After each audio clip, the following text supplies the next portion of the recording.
What's up, all you real beasts? Magic Pat here.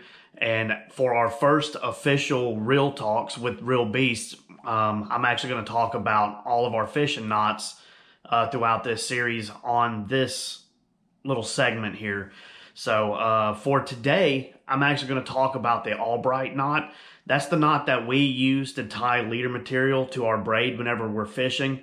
You see a lot of times whenever we're out there fishing for bass or catfish and stuff, and we're trying to just get a free-floating bait or trying to attach like a lure with a shock leader or a tippet, however you want to call it.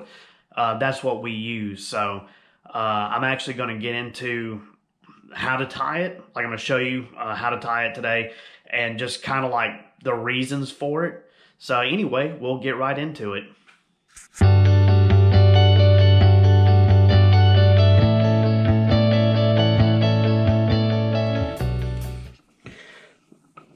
All right, you can see here that we have our two lines. So the orange is actually going to be our main line. This will signify the braid that we use on our poles. And the yellow right here will be our leader. Usually we like attaching leader material that's thicker than the braid with this knot. I really like using this knot because whenever you do this setup, you can actually reel the leader up into the rod. Helps you control the fish better. So it's actually very simple. All you do is you take your leader material and you bend it over like this, and you make a little kind of like a loop. That's it. And you hold it just like this. Take your braid and come up through and bring it up and around. And you're going to do this several times. Normally I do about 6 wraps, but just for the sake of the video, I'm only going to do a few. So make sure that you leave yourself plenty of line to continue tying with. So basically, you've got it like this now. So right now we've only got 3 loops on here just to make this quick.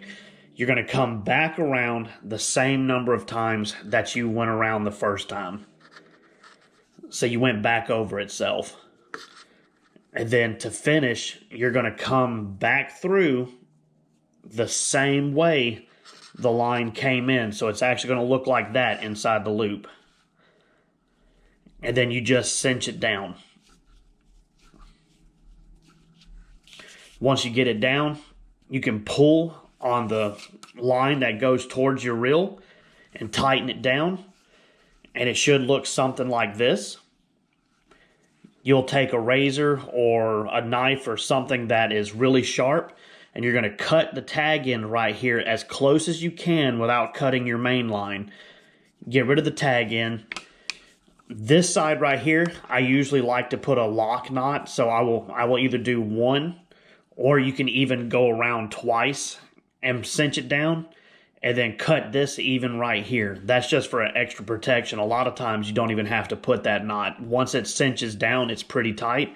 But I like the extra protection just in case it slips or anything like that. You never know what'll happen on the water. I don't want to lose a good fish, from a mistake. But yeah, it's a really good knot. I've been using it for years. I've actually shark fished with it. If I'm trying to toss just a weightless bait at one of them. So, I mean, you can put just extraordinary amounts of pressure on this. It's really good for just about anything. I mostly use it for, like I say, bass fishing or redfish or things of that nature when you need to tie a leader to your braid to help the fish not see like your line coming through the water. We do it a lot for redfish. So I'll usually use about 15 or 20 pound braid on my redfish setups. And then I'll put 20, 25, sometimes even 30 pound fluorocarbon. This way you can attach it. It gives you a shock leader to help with the hook set. You don't have to worry about breaking off on a hook set with braid because there's no stretch. But then also it helps make it more invisible to the fish. And normally, like say I'm using a lure like a diver, we got one right here that I was using a while back. This is exactly the same setup that I did before. You can attach the fluorocarbon to the lure, and it makes for a pretty invisible setup. like the fish have a hard time seeing your braid coming through the water because I use about 3 feet of the fluorocarbon.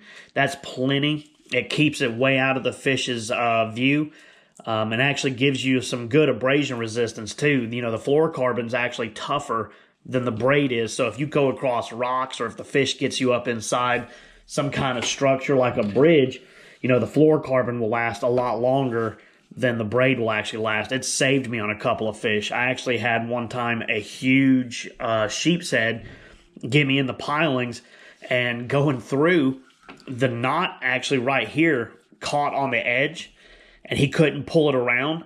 So we did a lot of back and forth, and it was just on the fluorocarbon, just going back and forth. We ended up getting him in, and of course, you know, this line was all chewed up on the leader, but we landed him. If it had been on the braid, there is absolutely no way I'd have got that fish through all those barnacles. So yeah, that's the first session of Real Talks. We're going to do a lot of different things on here. I'm going to do all of our fishing knots and everything. So you'll see more of those coming up. We'll talk about fishing news, things going on out in the world, different kind of fishing setups, new techniques, that kind of thing. So anyway, if y'all like what we do, give us a like on the video. Please subscribe to us. It helps us a lot. Finally made it to 300. We're getting closer and closer every day to reaching that 1,000 that we're looking for. So anyway, we'll catch you on the next video. Peace.